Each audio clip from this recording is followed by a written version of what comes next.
भैया, ये आलू कितने किलो दिए और गोभी का क्या भाव है? बेचारी विधवा है, लगता है जैसे तैसे इसका घर बस चल रहा होगा। इससे क्या ही पैसे लेने, जो कि त्यों दे देता हूँ। अरे क्या सोच रहे हो, बताओ तो कितने की है? जितने की भी हो, मैं आपको 10 रुपए किलो आलू और गोभी 30 रुपए में एक दे दूंगा। क्या इतने कम रुपए में? और हमें इतने कम में क्यों दोगे? भिखारी समझ रखा है क्या हमें? अरे नहीं नहीं, आपसे क्या कमाना, आप जैसे तैसे अपना घर चला रही हैं। तुम्हें पता भी है कि मैं कौन हूँ? मेरे पति कितने बड़े बिजनेसमैन हैं, पता भी है तुम्हें? क्या आपके पति भी हैं? मुझे तो लगा आप विधवा हैं, इसीलिए मैंने खरीद भाव बताया आपको। क्या कुछ भी कहते हो? मेरे पति सही सलामत है, मैं उनसे बहुत प्यार करती हूँ। तो सिंदूर क्यों नहीं लगाती? ऐसी उजड़ी हुई मांग देखकर मुझे तो यही लगेगा ना कि आपके पति नहीं है। तुम्हें उससे क्या मतलब? मैं सिंदूर लगाऊं या ना लगाऊं, वो मेरा फैशन है, मेरा स्टाइल बिगड़ जाता है, इसीलिए मैं नहीं लगाती हूँ। जो भी सिंदूर नहीं लगाएगी वो सब विधवा है क्या?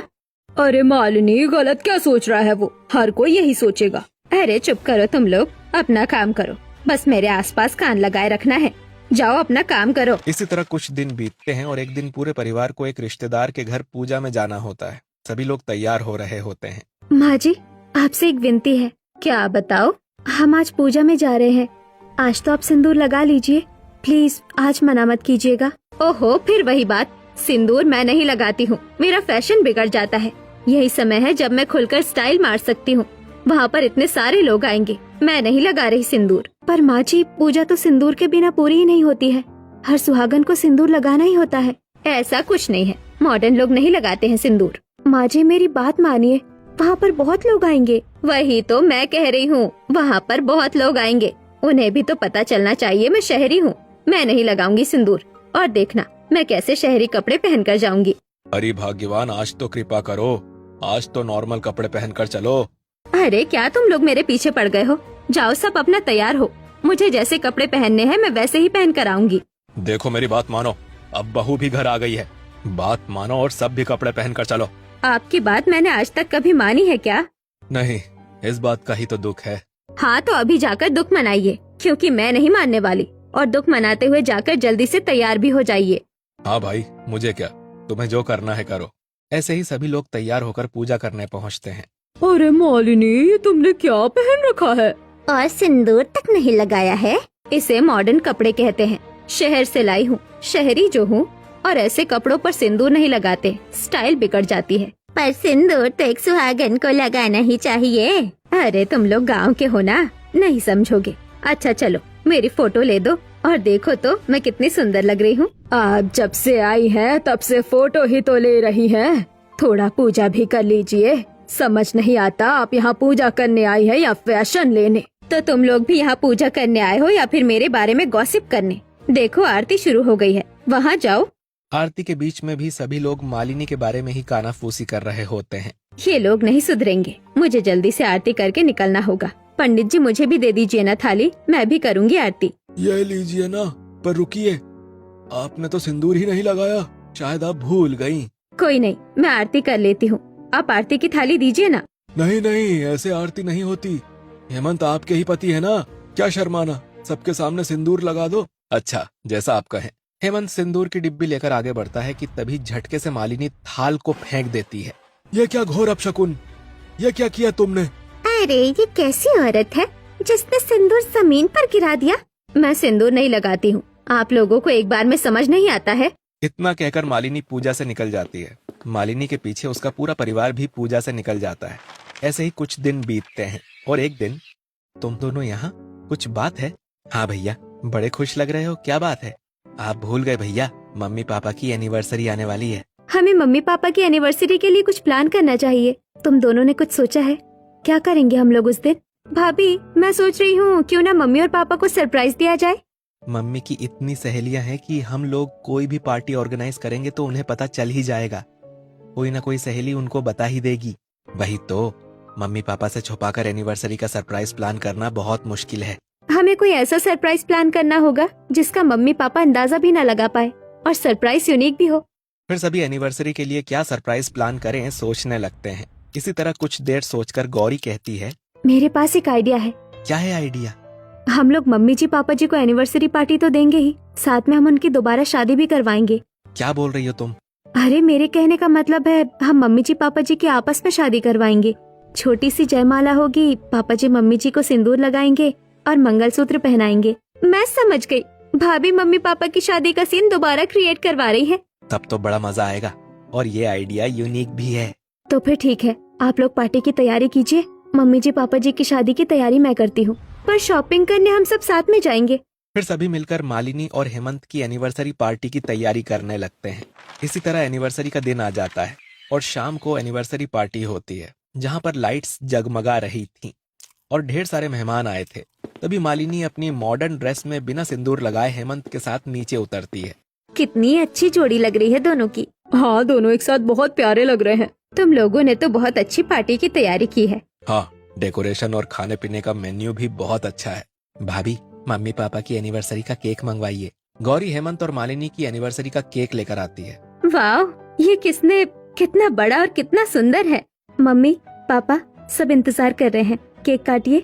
मालिनी और हेमंत एक दूसरे का हाथ पकड़कर केक काटते हैं। एनिवर्सरी पार्टी में आए सभी मेहमान ताली बजाने लगते हैं कि तभी मम्मी पापा, अभी एक सरप्राइज और है। क्या? एक और सरप्राइज? वो क्या है? तभी गौरी ताली बजाती है और सामने से एक पर्दा ऊपर उठता है और नीचे पंडित जी हवन जलाकर बैठे हुए होते हैं। ये क्या है, पूजा करवाएंगे क्या? नहीं नहीं, पूजा नहीं करवाएंगे, कुछ और चीज है। हवन कुंड?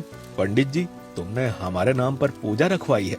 पापा, भाभी ने आपके नाम की पूजा नहीं रखवाई, आपकी और मम्मी की शादी रखवाई है। हेमंत और मालिनी की शादी के बारे में सुनकर सभी हैरान हो जाते हैं। रिश्तेदारों के बीच खुसुर फुसुर शुरू हो जाती है कि तभी मम्मी जी, हम लोग आपकी शादी का सीन क्रिएट करवाएंगे, बहुत मजा आएगा। चलो करते हैं, जल्दी चलो। आप जल्दी आइए जजमान, जल्दी आइए। मालिनी और हेमंत हवन कुंड के पास जाकर बैठ जाते हैं। पंडित अपने मंत्र शुरू करते हैं और सभी उनको देखने लगते हैं। वर वधू को जयमाला पहनाइए, वधू वर को जयमाला पहनाएगी। हेमंत मालिनी को वरमाला पहनाता है और फिर मालिनी हेमंत को वरमाला पहनाती है। वर वधू को मंगलसूत्र पहनाइए। फिर हेमंत मालिनी को मंगलसूत्र पहनाता है। अब वर वधू को सिंदूर लगाएंगे, जिसके बाद हेमंत सिंदूर की डिब्बी उठाता है और मालिनी को सिंदूर लगाने वाला होता है कि तभी मालिनी हेमंत का हाथ पकड़ लेती है। नहीं, सिंदूर नहीं लगाना है। सिंदूर ओल्ड लेडीज लगाती हैं और इससे मेरी शादी की फोटो भी खराब आएगी। पागलपन मत करो मालिनी, सभी देख रहे हैं। देखते हैं तो देखने दो, मैं सिंदूर नहीं लगवाऊंगी। मम्मी जी, सिर्फ एक बार आज के लिए थोड़ा सा लगवा लीजिए। ये कैसी शादीशुदा औरत है जिसे सिंदूर लगाना नहीं पसंद। अरे जरा देखो, सिंदूर लगाने से बचने के लिए कैसी बेशर्मी से अपने पति का हाथ पकड़ लिया है। अरे कोई शादीशुदा पत्नी अपने पति को खुद सिंदूर लगाने से कैसे रोक सकती है? जिसके बाद मेहमानों की बातें सुनकर मालिनी खड़ी हो जाती है। मैं सिंदूर लगाऊं या नहीं लगाऊं, मेरी मर्जी है। आप लोग कौन होते हैं बोलने वाले? मुझे सिंदूर लगाना नहीं पसंद तो मैं सिंदूर नहीं लगाती हूँ। अब जिसको पार्टी में रहना है वो रहे, जिसको नहीं रहना वो चुपचाप चले जाए। ये सब सुनकर सभी चुप हो जाते हैं। तभी गौरी की माँ कुसुम आगे आती है। अगर ऐसी बात है तो सबसे पहले आपकी एनिवर्सरी पार्टी को छोड़कर मैं ही चली जाती हूँ। समधन जी, माफ कीजिएगा भाई साहब, पहले तो आपने झूठ बोलकर मेरी बेटी से अपने बेटे की शादी की और अब आपकी पत्नी का ये सब ड्रामा। मैं तो जा ही रही हूँ और अपनी बेटी को भी साथ ले जा रही हूँ। जब आपकी बीवी को अकल आ जाए तब मेरी बेटी को बुला लीजिएगा। इतना कहकर कुसुम गौरी का हाथ पकड़ती है और उसे पार्टी से लेकर निकल जाती है। कुसुम को पार्टी से जाते देख धीरे धीरे सारे मेहमान पार्टी छोड़कर चले जाते हैं और पार्टी अधूरी रह जाती है। फिर कुछ देर बाद, हेलो भाभी। हाँ ननन जी, बोलिए, आप लोग कैसे हैं? वहाँ सब कुछ कैसा है? भाभी, यहाँ कुछ भी ठीक नहीं है। पड़ोसी, रिश्तेदार, दोस्त सब मम्मी से नाराज हो गए हैं। और मम्मी जी क्या कर रही हैं? भाभी, मम्मी भी बहुत दुखी है। सोसाइटी के सभी लोगों ने मम्मी को इग्नोर करना शुरू कर दिया है। कोई मम्मी से बात तक नहीं कर रहा है। भाभी, आप जल्दी वापस आ जाइए, अब आप ही कुछ कर सकती हैं। इतना कहकर कीर्ति फोन रख देती है और गौरी अपनी माँ के पास आती है और उसे सारी बातें बता देती है। माँ, मुझे अपने ससुराल वापस जाना पड़ेगा। मेरी सास को मेरी जरूरत है। नहीं, तेरी सास एक चुटकी सिंदूर की कीमत नहीं जानती है। उनके पास वापस जाने की कोई जरूरत नहीं है।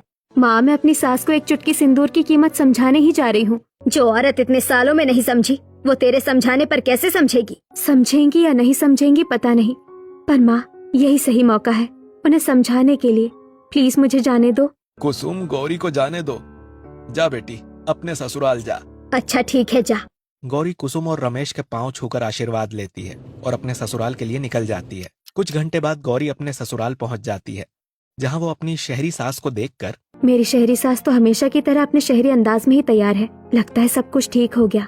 अजीब लोग हैं, इतनी जल्दी लोगों की नाराजगी खत्म हो गई। आखिरी बार ट्राई कर रही हूँ किसी से बात करने का। अगर इन लोगों ने भी इग्नोर किया तो बिना देरी किए मैं अपनी बेटी के साथ अमेरिका चली जाऊंगी।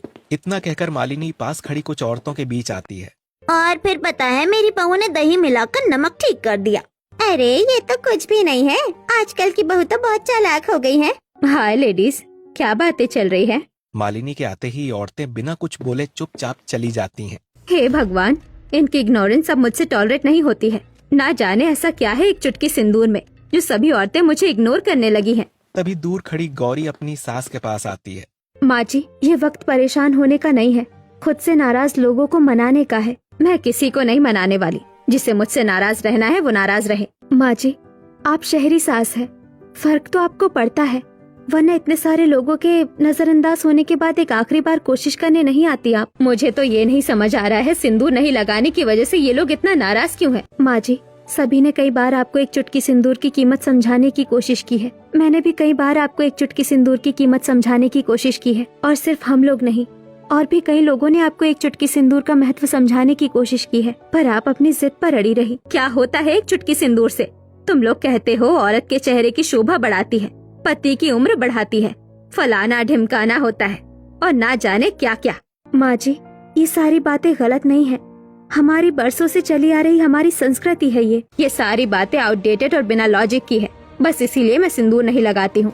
और देखो तुम्हारे पापा कितने हेल्दी हैं, हमारा परिवार कितना रिच है, किसी को कोई प्रॉब्लम नहीं है।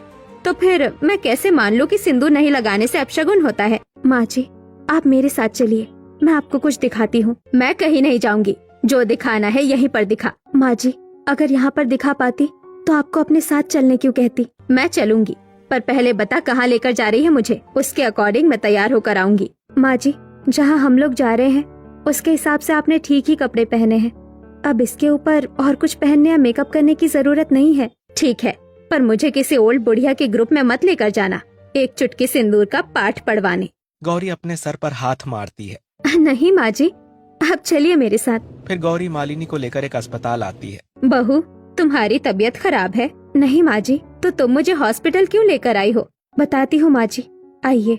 गौरी मालिनी को अस्पताल के पीछे जहाँ एम्बुलेंस में रखे हुए लाइन से शवों के पास लेकर आती है। सभी शवों के पास औरतें रो रही होती हैं। सभी एम्बुलेंस में डेड बॉडी है। एक दिन में इतने सारे लोग मरते हैं, इनके परिवार वालों को कितना दुख हो रहा होगा। माँ, जरा उस औरत को देखिए। मालिनी आगे देखती है जहाँ एक बच्चा और उसकी माँ एम्बुलेंस में रखे हुए अपने पति के शव को देखते हुए रो रहे होते हैं। ऐसा क्यों किया मेरे साथ? क्यों मुझे छोड़कर चले गए? अब मैं अपनी मांग में किसके नाम का सिंदूर भरूंगी? हे भगवान, क्यों किया तूने मेरे साथ ऐसा? क्यों मुझसे मेरा एक चुटकी सिंदूर का हक छीन लिया? शांत हो जा बहू, भगवान ने तेरी मांग का सिंदूर छीन लिया है। इतना कहकर राधिका आगे बढ़ती है और फूट फूट कर रोती हुई नैना के माथे का सिंदूर पोंछ देती है।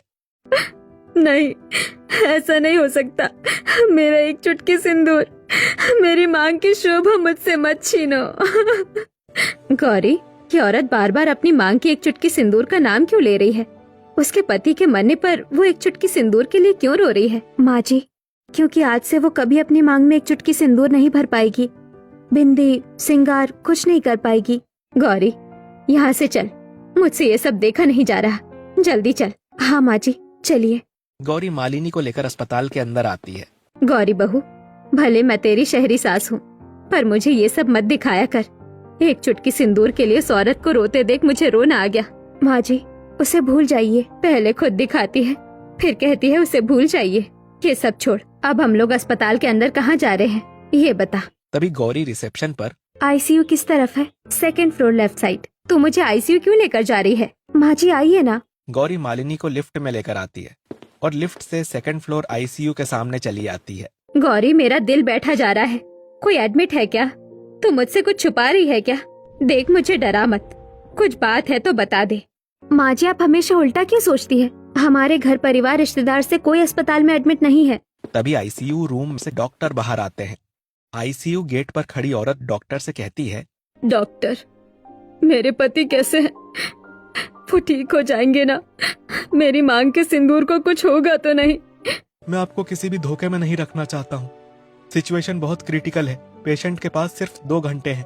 अगर बॉडी रिस्पॉन्स करती है तो आपके मांग के सिंदूर को कुछ नहीं होगा, वरना फिर हम कुछ नहीं कर सकते। इतना कहकर डॉक्टर चला जाता है। वहीं सीता फूट फूट कर रोने लगती है।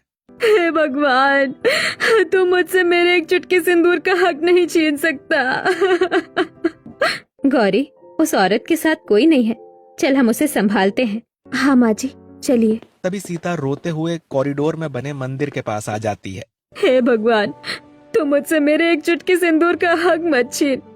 मेरे पति की तबीयत ठीक कर दे। ये भी एक चुटकी सिंदूर के लिए ही रो रही है। गौरी, इस औरत को संभाल। मालिनी और गौरी आगे बढ़ती हैं और सीता के पास आती हैं। क्या हुआ बहन, आप रो क्यों रही है? मेरे पति आईसीयू में एडमिट है। डॉक्टर का कहना है बस कुछ घंटे हैं उनके पास। मेरे मांग का सिंदूर छिनने वाला है। मैं रो नहीं तो क्या करूं? खुद को संभालो बहन, तुम्हारे एक चुटकी सिंदूर का हक तुमसे कोई नहीं छीन सकता है। आपकी बात से मेरे दिल को थोड़ा सुकून तो मिला, पर डॉक्टर की बात गलत कैसे होगी? मेरे पति कैसे बचेंगे? एक चुटकी सिंदूर के लिए आप इतना रो रही हैं।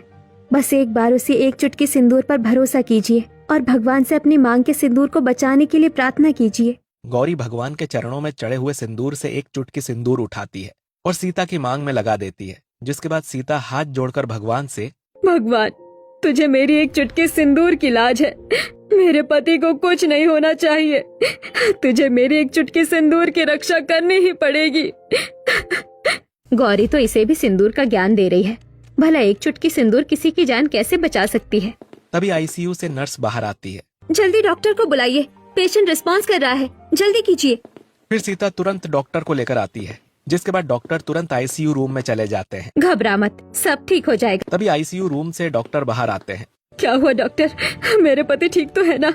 मिरेकल हुआ है आपके पति के साथ। इस सिचुएशन में पेशेंट को बचते हुए मैंने बहुत ही कम देखा है, और बॉडी का इतना फास्ट रिस्पांस तो आज तक किसी पेशेंट ने नहीं दिया। डॉक्टर, मिरेकल तो है, पर एक चुटकी सिंदूर का। ओके, अब आप अपने पति से बातें कीजिए, मैं चलता हूँ। इतना कहकर डॉक्टर और नर्स चले जाते हैं। सीता आईसीयू में जाकर अपने पति से बातें करने लगती है। वहीं मालिनी गौरी से, एक चुटकी सिंदूर का मिरेकल से क्या लेना देना?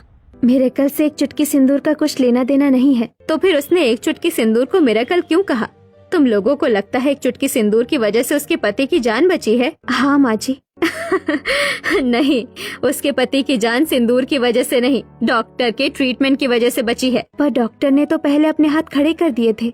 गौरी की बातें सुनकर मालिनी सोच में पड़ जाती है। तभी गौरी, क्या सोचने लगी माँ जी? मैं ये नहीं कह रही कि एक चुटकी सिंदूर ने कोई चमत्कार कर दिया और उसके पति की जान बचा ली। असल में उस एक चुटकी सिंदूर ने उसके मन के डर को हटाकर उसे हिम्मत दी, हौसला दिया। और जो एम्बुलेंस के पास जोर जोर से रो रही थी, उनका क्या? माँ जी, औरतों के 16 श्रृंगार में से पहला श्रृंगार सिंदूर होता है, और औरतें अपने पति के लिए 16 श्रृंगार करती है, और जब उनसे उनका पहला श्रृंगार एक चुटकी सिंदूर ही छिन गया तो उन्हें कितना दुख हुआ। और माँ जी, मैं आपको यही दिखाने यहाँ लेकर आई हूँ कि हमारी संस्कृति में एक औरत के लिए एक चुटकी सिंदूर का क्या महत्व है। क्या मतलब है तेरा? आपने देखा ना, जिससे भगवान ने एक चुटकी सिंदूर का हक छीन लिया, वो किस कदर रो रही है। वही दूसरी तरफ कोई अपने ही चुटकी सिंदूर को बचाकर किस तरह खुश हो रही है। मालिनी गौरी की बातों को मन में टटोलने लगती है, और फिर कुछ देर बाद, बहू, मैं समझ गई एक चुटकी सिंदूर किस तरह एक औरत के जीवन में अपना महत्व रखती है। ये मैं इस अस्पताल में दूसरी औरतों को देखकर समझ गई हूँ। तो फिर क्या सोचा है आपने? सिंदूर लगाइएगा या नहीं? जरूर लगाऊंगी, और रोज सिंदूर लगाऊंगी। जिसके बाद गौरी और मालिनी अपने घर में चली आती हैं। और फिर अगले दिन, गौरी बहू, तुम्हारी सास कहाँ है? आज सुबह मैं उठा तो कमरे में नहीं थी, मुझे लगा नीचे होगी, पर यहाँ भी नहीं है। मम्मी जी मंदिर गई है। मम्मी मंदिर गई है? मम्मी मंदिर जाने लगी हैं? आप लोग शौक क्यों हो रहे हैं? असली शौक तो अभी बाकी है। तभी हाथ में पूजा की थाली लेकर शहरी कपड़े पहने हुए, चूड़ियां और गले में मंगलसूत्र पहने हुए, मांग में सिंदूर लगाकर मालिनी आती है। मम्मी, क्या हो गया आपको? मालिनी, तुमने सिंदूर लगाया है, क्या हो गया है तुम्हें? मेरी आंखों पर बंधी शहर की पट्टी खुल गई है। अब से रोज मैं अपनी मांग एक चुटकी सिंदूर से भरूंगी। पर माँ, तुम्हें सिंदूर लगाने की बुद्धि किसने दी है? गौरी ने मुझे समझाया। कि एक औरत के जीवन में एक चुटकी सिंदूर कितना इम्पोर्टेंट होता है। बहू, क्या सिखा दिया है तूने अपनी शहरी सास को। फिर मालिनी सारी बात बताती है, जिससे सभी परिवार वाले खुश हो जाते हैं। और अब मालिनी रोज एक चुटकी सिंदूर से अपनी मांग भरने लगती है, मांग भरने लगती है, मांग भरने लगती है।